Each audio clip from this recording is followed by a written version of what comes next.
Misy sivy ireo efitrano fianarana ajoro amin'izao fotoan'izao amin'ny commune ambanivohitra Andrimba Faditra Betsiboka. Tsy maintsy vitaina mialoha ny fidiran'ny mpianatra ara-panjakana ny volana oktobra zao io tetikasa io. Natao izao mba hampitomboana hatrany ny tahan'ny mpianatra miditra an-tsekoly eto Madagasikara. Raha nita mifandraiky amin'ity resaka fizakana zopirenena ity dia teo aloha ny amin'ny lafin'ny lalàna.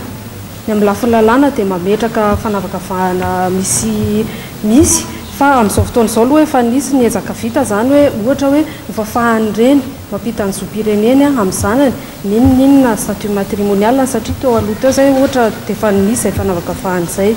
Dia raha eo amin'ny ankizy indray ilay zany dia tsy tokony hipetraka hoe satria ity manana finoana ohatra izao dia tsy ho raisiko, satria hafa ny anarany ranony dia tsy ho raisiko, fa tokony hiara-aina miaraka ao daholo zany satria tsika eto Madagasikara samy manana ny isam-paritra tsika anankiray eto fa samy manana mampiavaka anazy tsirairay ary ny faritra tsirairay dia fantatritsika fa mifamezivezy dia mifangaroaro ao tsika lasa fiarahamonina anankiray.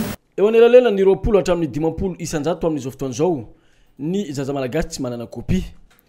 7 isanjato amin'ireo ao Antananarivo renivohitra Madagasikara avokoa. Mananika ny iray tapitrisa kosa ny olon-dehibe tsy manana izany eto Madagasikara.